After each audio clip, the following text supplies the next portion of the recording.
Welcome back. This is Bando's Breakdowns, episode number 31. My name is Zain Bando. Thank you again for joining me on this fine Thursday on this fine Wednesday afternoon in the middle of November. It's good to be back. Should be a pretty exciting show this week. I have a lot to discuss, but before we get into that, just wanted to do a few quick reminders as we usually do. Again, this podcast is presented by the Empty the Bench Podcast Network. You can go to youtube.com/TTP Network. It would be very much appreciated. We're slowly but surely making this steady climb towards 1,000 subscribers. So if you guys like the content that you see today, be sure to hit the like button, hit the subscribe button, hit the notification bell, and so much more. That way you don't miss anything here on the network, including my show, the MMA Outsiders. We just had our most recent edition, the MMA Outsiders episode 106. So if you want to go check that out, Tom and I recapped UFC 309. Previewed UFC Macau, went over some news and notes around the sport. So if you want to go check that out, you can do so, as well as every other show on the network. Speaking of that, you can also listen to Bando's Breakdowns wherever you get your podcasts. So if you're in the car, if you're driving to work, if you're commuting back from work, if you're going on a run, if you're getting coffee, whatever you're doing, you can listen to this show and every other show on the network wherever you get your podcasts, whether it's Spotify, Apple Podcasts, Acast, YouTube Premium, and so much more. It would be very much appreciated. And again, if you are listening on the audio-only platforms, be sure to go back over to the YouTube home as well. Just wanted to give a quick reminder, too, that Bando's Breakdowns is presented by Playback. They've been a wonderful sponsor to us, dating all the way back to the end of last year's NBA regular season, rolling through the playoffs. We've already done some Playback streams, some NBA whip-around type streams as well. We're going to have more content coming there soon, so you can go to playback.tv/TTP Network to find out more. That would be very much appreciated. And speaking of, without further ado, here we go. Watching sports is more fun with others, but we spend too much of our time watching alone. Playback is a virtual space where communities can stream live sports together with everyone perfectly synced up. Creators can hop on stage, deliver their own play-by-play analysis and commentary, and invite viewers up for Q&A. Playback makes watching sports fully interactive and a social experience, from playing fantasy sports, repping your favorite players and teams, and watching with the commentators and communities you care about. Win or lose, sports are best enjoyed together. Again, playback.tv/TTV Network to find out more, including the most up-to-date live stream schedule. So we're going to finally get into the show. We have a lot to discuss today. We're going to get into Zain's overview, though. We have a lot to get through in Zain's overview, but we're going to start with the elephant in the room. Again, this is a Chicago-based sports show, so we have to start with the elephant in the room. The Bears lose again, somehow, some way. The Bears, obviously, this past week played Green Bay, fresh off of a brutal loss to the New England Patriots. Obviously, got rid of the offensive coordinator in Shane Waldron. I talked all about that last week, which replaced by Thomas Brown. And overall, the Bears played well, but again, they got too careless. They found another way to lose this one, gave up a late lead to the Packers in the fourth quarter, and couldn't get a few yards closer to get Cairo Santos in field goal range. In fact, he was out of his primary range when the ball was spotted for the kick. It was obviously blocked. The Packers won, and the Bears have to go back to the drawing board and figure out what in the world is going on with this team, because this was a winnable game. This Packers team, I don't think, is particularly that good. I think Detroit and Minnesota are better than the Packers at this point. And, as a Bears fan, this is disheartening because, this game and the Commanders game, if you win both of those, you're in the thick of the wild card picture. You're more than likely the 6th seed in the NFC. And now you're just scratching and clawing and hoping for just a few more wins this season. I think right now the postseason is out of the question. This is now turning into a developmental year.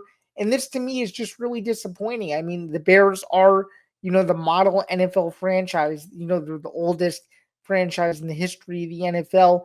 Obviously essentially the founding fathers of the league. And just no matter what, every single year, it seems like no matter who the Bears get, no matter what generational talents they get, it's the same issues year after year after year. And I think this falls on coaching. I mean, if Eberflus can't realize that his kicker's range was not in the range where it needed to be, when that field goal went up and was eventually blocked. That's fundamentals, and I've seen a lot of people suggest that he should be fired based on that one decision. And honestly, it's hard to disagree. I mean, I don't know, man. I mean, this whole thing is just I feel so bad. I feel so bad for Caleb Williams. It was his birthday the other day too. This kid deserves better. I don't know, man. I just really I feel bad. He's now lost two home starts after starting undefeated. And Caleb Williams did everything he needed to do to attempt to win this game. He made the key throws when he needed to. He was audibling out of stuff that he didn't particularly like. Like the Bears played well enough to win this game, and they simply couldn't do it. And to not even get in the range of your field goal kicker, to me, is just super super concerning. So obviously, it's the first loss within the division. There's still a whole chunk of the season to go. The Bears have to play a Minnesota Vikings team that I think is I think he's an interesting team in itself. So I'm just going to jump into it. Let's preview this game now. Bears and the Vikings. Again, a critical game in the NFC North. These two teams play each other really tough, and this Minnesota team I think has played particularly well the last couple of weeks. So far this season, and I think that they're a Cinderella story team ever since losing Kirk Cousins in the offseason to the Atlanta Falcons. Dominated the Tennessee Titans last week. They have a really good running game and they have a solid defense. So I think the Bears have to come ready to play. Hopefully, it's going to be a low scoring game in this one. I'm going to go conservative and pick Minnesota just because I think they're the better team. I think they have better overall pieces. But if the Bears can control time of possession, I think they have a chance to do well. I do think even though the over under is a lower number, I think it's going to be a high scoring game. I think it just goes. I think it just goes over the number. Perhaps I'm gonna go a crazy game. I'm gonna say 30 to 24 is gonna be the final score in this one. I think the Vikings rally late to win the game. Um, I don't know. I think it's going to be one of those heartbreaking losses for the Bears that they can't stomach. But this is almost one of those must-win games if the Bears want to keep its season afloat. But given it's a divisional game, I think both teams will play well. I just think Minnesota is just a little bit better. So give me the Vikings in that one to get the job done and keep this Bears losing streak afloat, which I feel like is now a never-ending cycle ever since that Washington loss a couple weeks ago. So I like Minnesota there. We're going to get into some breaking news now, or recent breaking news. Adam Schefter reported earlier on Tuesday at the time that we're recording this. The Jets are in search of a new GM. They fired Joe Douglas after a disgusting home loss to the Colts this past week. The Jets obviously had a lot of high expectations with Aaron Rodgers coming into the fold in New York, as well as Devontae Adams, and things just have not worked out for the Jets this season in an AFC East that's being supremely dominated by the Buffalo Bills.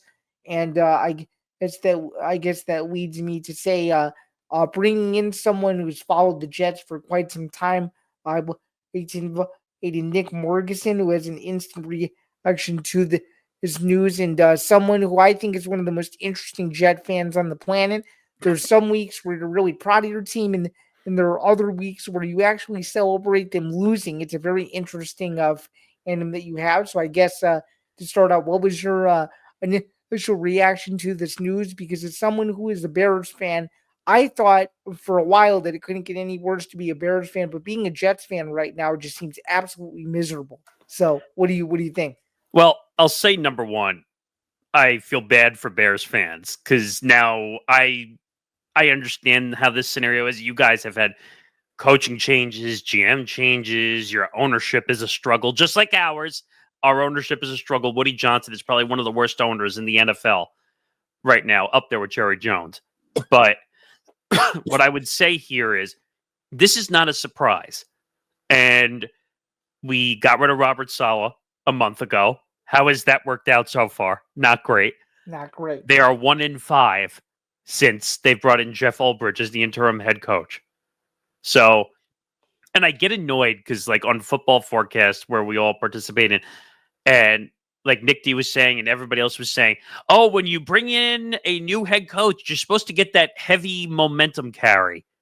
That so Yeah, far has not happened. no, it is not. I mean, if you look at the Raiders last year with Antonio Pierce, they've kind of had a resurgence. Then, of course, they brought him in to be the permanent head coach for at least a little bit. And obviously, the Raiders have gone back to being the Raiders, so it's a very similar feed if you're a Jets fan. So that's even more interesting. So Yeah, and just looking at this situation, and like I'm looking at the Aaron Rodgers numbers, 2,442 yards, 11th in the league, 17 touchdowns, tied for seventh, seven picks already, and he's got a QBR rating of 51%, 24th in the league. that sounds like someone who's old, to say the least. Well, he is 40 years old, and to be honest, the way this is going, you fired the coach, you fired the GM. I think there's only one logical move that comes next. You move away from Aaron Rodgers and call it a wash. To be fair. Yeah, I mean, that's fair to say. I mean, looking at their upcoming schedule, I mean, really the only game where I could see them finding a win the rest of the year is that game on December 15th against the Jaguars. And even that one is not too far fetched either. They could literally lose out. I mean, this team is not good. I mean, let me just go through this with you for a second. I Find have the me schedule up right I mean, now. I mean, I mean, literally in these what 1, 2, 3 in these final 6 games, find me one win. I don't know if you can. All right. So versus Seattle. Now, the one thing I will say is Seattle can be a little Jekyll and Hyde sometimes. You don't know which team, but right now they're playing better football. So I will give that to Seattle. Miami, now that Tua's back, I think they're going to get hosed on the road in Miami. Okay, The only one that makes any logical sense to me is maybe they go on the road and beat Jacksonville because that's Jacksonville is so that, bad. that that's what I was kind of thinking too. But Aaron Rodgers is so dysfunctional and the defense is so dysfunctional. Look at the way they lost to the Colts this past week. I mean, you and I were discussing it beforehand. 9 yards from Aaron Rodgers in the first quarter. 9 yards. And this is supposed to be the savior of New York? It's inexcusable, and it's even more inexcusable when you think about that. This team is so bad that they lost to New England. And I called that one too. I said I thought New England was going to win. They did the same thing. Colts, they won too. All right. Let me continue with the last couple. Versus the Rams. They're definitely not winning that. Now, the last 2 games of the year, I don't know really what to expect. They're playing Buffalo on the 29th, and, December Bu- and 29th. and Buffalo could be resting their starters at that point if they have the East already won. I think they're going to run away. They're going to win the division. That's not even a question. Right. So, are they going to be playing anybody? Maybe they'll play the first quarter, maybe just so they're not sitting like for a whole game. Right. I don't know what the Jets will be doing. Are they going to be playing everybody? Like, are they going to sit Aaron Rodgers so he doesn't get hurt? Because they're talking about bringing him back, which I hope they don't. And then they play Miami in the last week. I don't know if Miami's going to have anything to play for. Well, actually, I was going to say, who knows if Miami starts to play better down the stretch, they could be playing for a wild card spot going into that game. Yeah, but as long as they have Tua, they're going to beat the Jets. So, Right. to be honest, you're right. Jacksonville on the road is the only one where they could win. The only reason I say could is because they've not shocked us before and lost games they shouldn't have lost.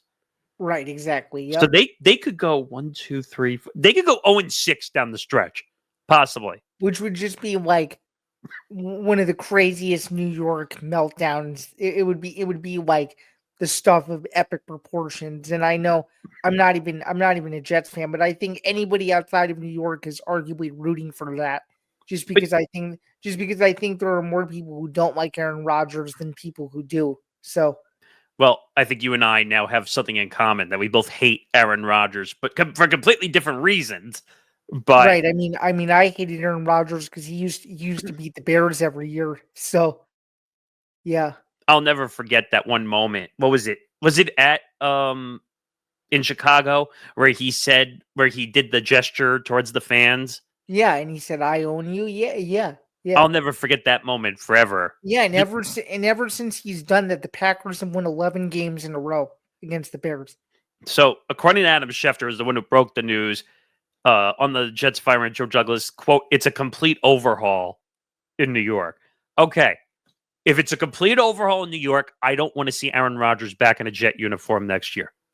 I mean, yeah, if it's a complete overall, he shouldn't be back. Yeah, Now, they're going to be on the cap for all that dead money that they're going to have to take care of. But if I'm the Jets, just pay him to go away. Like, it's enough. It's over. It failed. yeah. Not only did it fail, but it failed leadership wise. It failed in the locker room. It failed with dumb coaching decisions. I It, can't even blame Robert Saleh anymore for no, this. I know, I I know. think you got to put this all on Aaron Rodgers and say, listen, you failed. No harm, no foul. We got to move on. We got to go draft a quarterback. You know what's going to be insane? The Jets and the Giants are going to be picking top 5 probably in the draft this coming Yeah, year. well, it's wild. Unless Tommy DeVito has something to say about that, considering that he won a couple games for the Giants last year. So you never know. Not that we're talking Giants, but the one last thing I'll say is we all know why he's starting. The whole world knows why he's starting because of No, of that course. dumb injury uh, incentive issue in his contract. Oh, I know. And I think this is not to shift to the Giants, but I think this is a way, and I'm sure you agree. I think this is their way of saying that Daniel Jones, it's time for you to go. Well, it's been what 6 seasons or Yeah. whatever, and he hasn't won a playoff game or Nope. any type of game, any important game whatsoever. He hasn't won a playoff game, number one, and they've yet to win the NFC East. They haven't won one NFC East title in that span. Yeah, and I'll finish off with one last thing with the Jets since we'll hone it all off. Do you remember the last time the Jets made the playoffs? When I was 10 years old. I think it was what 2010, 2011, the back-to-back 2010, AFC yeah. title appearances. Yeah. That was Mark Sanchez, by the way. I know. Mark Sanchez, Antonio Holmes, Sean Green, a great defense with Darrell Revis. Those were good teams. Back when Rex was actually a really good head coach, too. And there's rumors of that going around, by the way. People are saying, "Oh, bring Rex back." I don't think he would take the Jets job. I think he's having too much fun at ESPN right now. Yeah, I don't see him getting back into coaching. No way. But No way. blow it up, it's over. That's how I'll leave it. For sure. So that's the news. The Jets are going to be looking for new leadership moving forward as the season draws closer to a close. And I'm just going to say this: if you are a New York Jets fan, I pray for all your guys' sanity because this is a complete and utter disappointment, and it almost makes I don't know if you could fully compare it to Chicago, but it almost makes the Bears situation look a little better considering all the Bears need is the right head coach, and they should be okay. So Yes. And actually, you know what? I would take a Caleb Williams right now if we could get our hands on it, to be honest. Because again, like you've said, the Caleb Williams situation is not his fault. It's the ownership and the coaching situation's fault.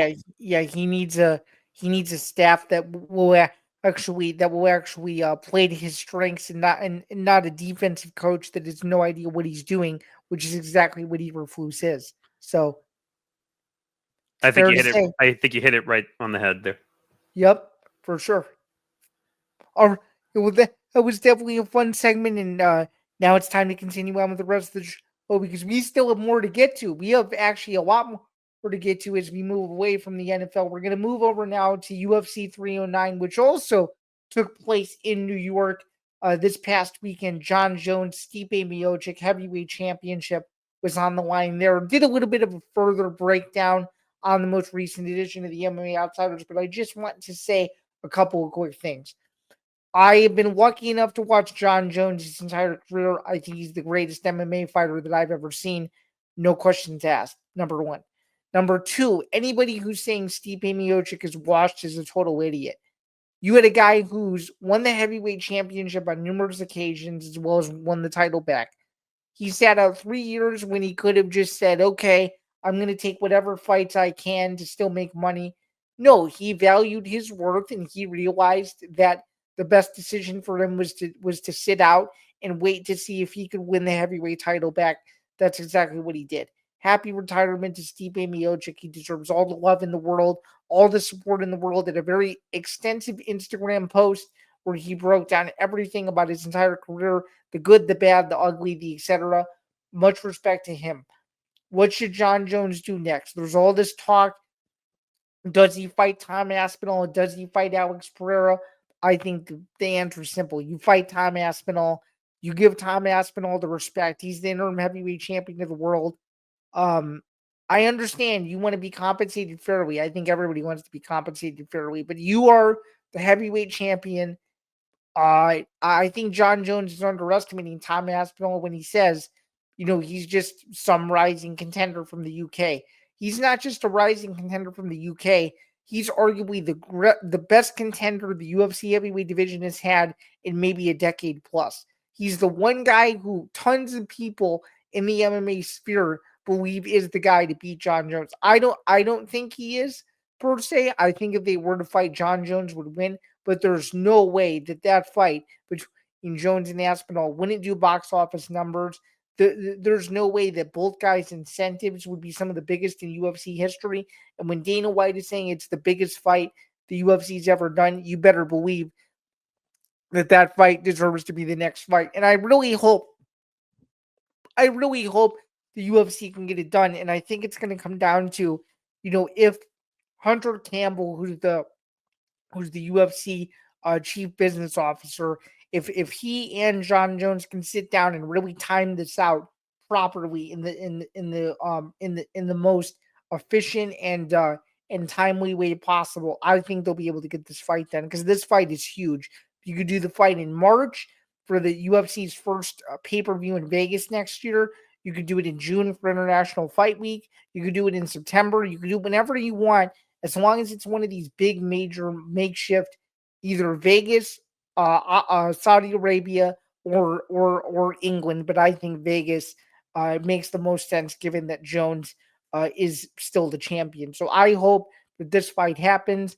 Chandler Oliveira, good fight, dominant win for Oliveira, nearly finished in round 5. Um, I mean, if you're Chandler at this point, you just got to take fun fights.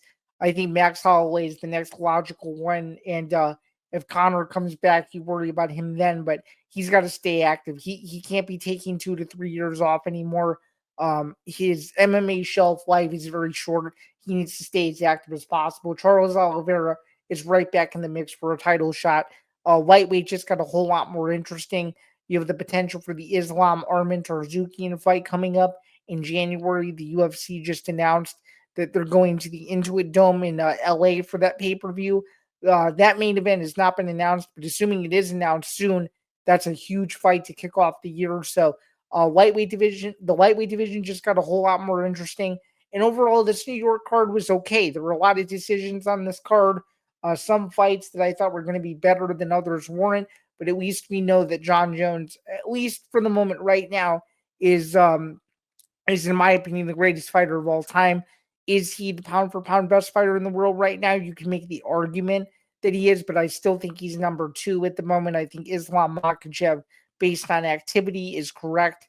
Or excuse me, is the rightful correct choice for number 1, and I agree with the media's rankings there. So UFC 309 is in the books, and it definitely was a very, very entertaining card. We're going to move on, though, to the card that took place the night before, Jake Paul versus Mike Tyson. It's been well documented now that Netflix had a plethora of issues. Just to explain my point of view as to what my issues were with the stream. The card started and it was fine, but I realized that my quality was a little bit subpar. At first, I thought it was my internet connection, so I kept going in and out of the stream, force quitting the app, reopening the app, etc., etc. And then I realized that tons of other people on social media were having issues. So I realized I wasn't alone. By the time the Jake Paul Mike Tyson fight started, I had no issues whatsoever. Obviously, Jake Paul won a decision in this one, outstriking Mike Tyson by a wide margin. I think it was 78-18. this fight wasn't that good. This fight was what it was. It was a guy that was 30 years younger beating a guy who was 30 years older and had no business being in the ring.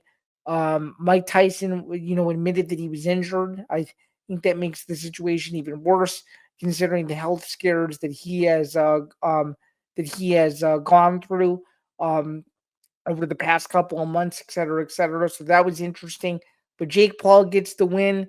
The world is at his oyster with who he wants to fight next. I think, regardless of who he fights, I think people are still going to be upset because there are tons of people, myself included, that do not believe he has done enough to make himself a legitimate boxer moving forward. So hopefully he starts fighting legitimate boxers, potentially champions or former champions, whatever he wants to do. But the circus continues, and Jake Paul is just, I guess, along for the ride as well. And I think that's kind of the disappointing part, is that people fell for this. I had to cover it for work. If I didn't have to cover it for work, I probably wouldn't have even watched it. I don't really entertain in some of this stuff. I mean, even looking at the gate, to hear that it was a $17 million gate, I think is a really disappointing number. Just considering the history of boxing and how many great fights have taken place, that this gate was as expensive as it was. It's almost a slap in the face to the fights that were legitimate. And I think, when people say, "Oh, this was the same thing as Mayweather McGregor," I think the difference with that fight is Mayweather and McGregor fought, when McGregor was at the height of his powers and McGregor was really trying to be a crossover star. This was just simply a money grab from both guys, and I think that's the disappointing part. My column still stands from a couple months ago that I wrote for Newsnet Media, that this fight is a sad money grab, and this literally was what it was. So I think overall, I think a lot more people lost. Um, in this one than people realized, and I think that's the most disappointing thing, especially if you had never seen a boxing match before Friday night. So for sure. All right, we're gonna move on now. Illinois ranked 24 now after a huge win against Michigan State, taking on Rutgers in Piscataway, New Jersey. This line has shifted back and forth. Now it's a pick 'em. I like Illinois to get it done. I think Illinois just has better talent over Rutgers, and I think even though Rutgers has a solid running back, I just think Illinois has all the momentum. They played better competition this year, and they're really gunning for a 9-3 season. They're gunning for that Citrus Bowl berth, and I think the way Illinois played last week leads me to believe that as long as they can run the ball against this Rutgers team, they should be able to win. I think they get out of Piscataway with a close one. The final score that I have for this one going into this week is 37-24 to Illinois. I think it's going to be a high scoring affair, but I think Luke Ottmeyer does enough to get the job done. Pulls away late in the fourth quarter, and Illinois has one more game to go against Northwestern the following week to get to 9-3. And speaking of Northwestern, they're going to Michigan this week. Must win game. They're 4-6. Got trounced by Ohio State after being up 7-0. So a really disappointing loss for the Wildcats there. David Braun likes the way his team has been playing as of late, just with their build and their process and whatnot. And he likes the way Jack Welch has been throwing the football. I think this Michigan team is a beatable team. The issue that I have, though, is it's at home. Michigan at home has actually been pretty decent this season, and Northwestern on the road has been anything but. Northwestern needed overtime to beat Purdue a couple weeks ago. That's a remote concern, considering that Purdue has just been horrendous the entire year under second-year head coach and former Illinois defensive coordinator Ryan Walters. This is obviously a completely different team. I like Michigan here to get it done. I think Northwestern keeps it somewhat close for like a quarter or so. Maybe Cam Porter scores a touchdown or whatnot, but I just think Michigan is going to do enough to control the clock, they'll run the ball, and they'll win the game. I think it'll be 30-17, and Northwestern will be in a must-win situation to beat Illinois because according to Action Network and several other sources, if Northwestern were to finish 5-7 and there aren't enough 5-7 teams, Northwestern would be one of the first teams in one of those lower tier bowls. So give me Michigan. You're going to see more of my picks later on this week when I do Bando's Blitz. So it should be fun. Now we're going to get into who I think is going to make it to the Big Ten championship game. Pretty simple. I like Ohio State to beat Indiana this week. Just full disclosure off the top. I think Ohio State wins its final two games. So I think Ohio State gets in, and I think they're going to face Oregon. So just to give you a bit of context, Indiana, I think, is the most concerning out of the Big Ten championship scenarios, as well as Penn State. Indiana needs to beat Ohio State. If they don't beat Ohio State, their path to get in is tough because they would need Ohio State to lose to Michigan. And obviously Penn State, I think they have the most difficult road. They need a million things to happen. They need certain strength of schedule teams to win and a bunch of other things. So I think Ohio State, Oregon right now going into this week is going to be my projected Big Ten championship game, assuming Ohio State beats Indiana. So that's kind of what I think of the scenarios. Once we get into the final week of the regular season, once the scenarios are all mapped out or once the game is official, we're going to get more into that. But I think the most logical thing here is Ohio State wins out, Oregon wins out. Um, Ohio State is in over Indiana, and Oregon would finish the regular season undefeated. Because right now, Ohio State's only loss is to Oregon, so Oregon holds the head-to-head tiebreaker, which would make the rematch that much bigger. So I like those two teams in, but don't count out Indiana, considering Indiana is undefeated. UFC Macau, it's an early start this week, really early morning start. In fact, 6 a.m. Eastern main card. We got Figueiredo and Jan in the main event, huge main event, lots of title implications, two former champions. I like Davidson Figueiredo by decision. I think this is a wrestle heavy fight. I think Peter Yan does well enough. If he keeps it on the feet and he uses his sambo, I think he'll be able to put some strikes together. But I think Figgy, based on activity, is going to get the job done. And I think it'll be one of the better fights of the year. The only sad part is that the card is a little earlier. So I just think people need to be aware of that, especially if you want to wake up in time for the main event. Then, of course, in college basketball, just briefly, you got Illinois, who just came in 25th in the country. You got a huge game against Alabama that's actually coming up in just a couple of hours from when this is recording. So that's going to be a huge game to shake up the top 25. And I think overall, the Big Ten has been a solid league this year. So is the SEC. I think it's too early to tell who the contenders are, just given that the conference season really has not gotten under just yet. But I think college basketball is off to a really nice start. And I think the Big Ten and SEC will be the catalyst moving forward later on this year. Now we're going to get into Zain Zinger. We only have a few minutes left. Really quickly, Illinois making more history. They've got 3 ranked teams. They've got football at number 24. They've got men's basketball at number 25. And also they have a ranked women's basketball team as well. So very, very exciting stuff there. According to a press release from the University of Illinois that was released on Monday when we're recording this, Illinois Fighting Illini football at 7-3, returning to top 25 following its dominant 38-16 win over Michigan State. Bielema, meaning head coach Brett Bielema, has had Illinois ranked in 2 out of the last 3 years, with its 8 appearances in the season's poll, the most for the program since 2001. Men's basketball, number 25, as I said, that's the 6th straight year under Underwood that has occurred. Illinois has finished in the top 25 4 times in the last 5 years, including twice in the top 10. And women's basketball, following a 4-0 start, which included an upset win against the then-ranked Florida State team, is sitting at number 22. So it marks the first time since January 2000 that Illinois is concurrently ranked concurrently in all 3 sports. The reason why I said 1999 is because it was the 1999-2000 school year that this occurred.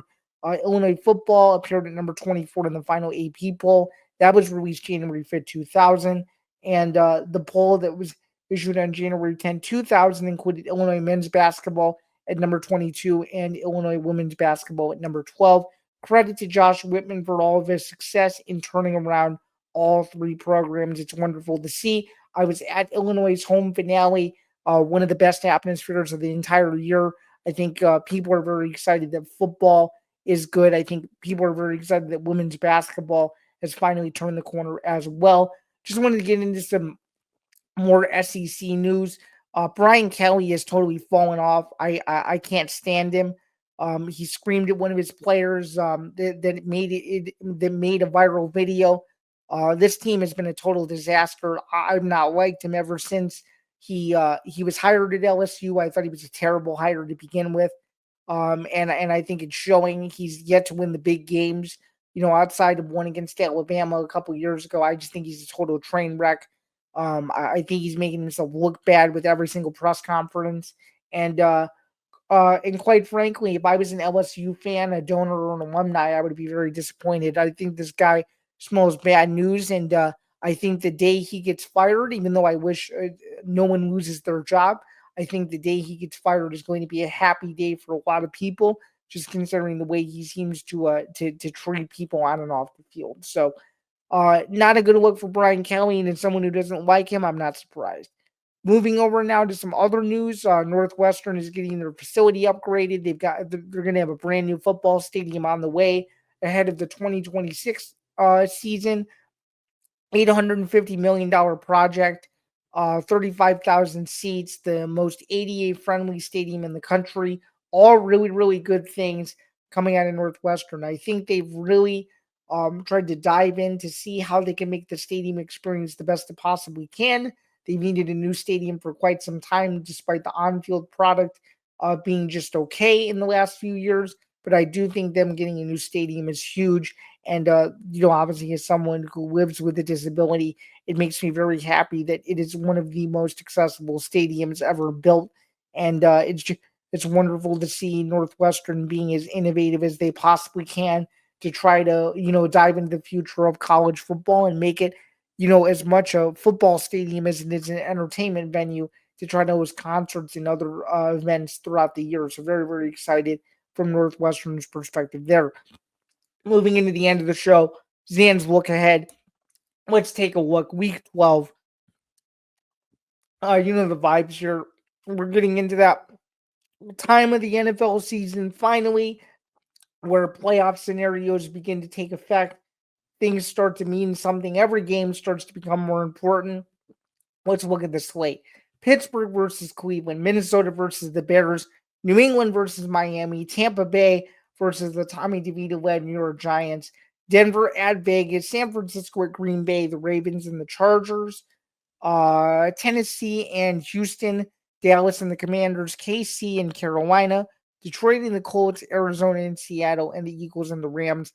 A lot of exciting stuff there as well. Let's take a look briefly at the college football schedule, which is going to be very, very exciting. We have a lot of fun top 25 games this week and moving forward, just because college football is one of the major talking points, not just during this time of year, but in all of sports. So let's take a look here at what we have. We have a lot of exciting games. I'm looking forward to seeing how these games play out.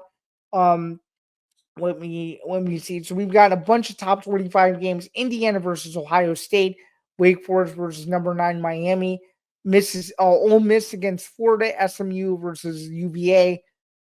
We've got let's see. We've got UTEP against Tennessee, Kentucky versus Texas.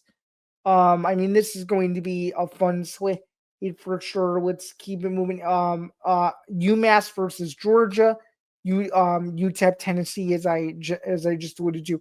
Penn State traveling to Minnesota, huge game for the Golden Gophers. PJ Fleck has upset Penn State before. Can they do it again? They're 12.5-point underdogs. BYU versus Arizona State, huge loss for BYU to Kansas. Can they bounce back? Sitting at 9-1. Colorado in the thick of the Big 12 title picture, taking on Kansas, looking for back-to-back upsets. Clemson versus the Citadel. Pittsburgh versus Louisville. If Pittsburgh wins, they'll probably be ranked in the top 25, as a win would put them at 8-3. Who knows? They could be in the new edition of the college football playoff rankings in the near future. Wofford versus South Carolina, Missouri versus Mississippi State, Army versus Notre Dame at Yankee Stadium. That'll be a very interesting atmosphere. Boise State versus Wyoming, Washington State versus Oregon State, Alabama versus Oklahoma, Texas A&M goes to Auburn, Vanderbilt goes to LSU, Cincinnati goes to Kansas State, and that's going to do it for the top 25. So overall, a solid slate in football this weekend, and that's going to do it. We had no errors this week. It was a fun show. Again, my name is Zain Bando. This has been Bando's Breakdowns, episode 31. And just a quick reminder to please be sure to listen to Bando's Breakdowns for your podcast. Very much appreciated. And for those of you who are listening on the audio-only platforms, be sure to do the same. YouTube.com/ETV Network over on the video side. Until next week, I hope you enjoy all the football. I hope you enjoy UFC Macau if you plan to wake up early or stay up late. And until next week, I hope you guys have a good one. I'll talk to you soon.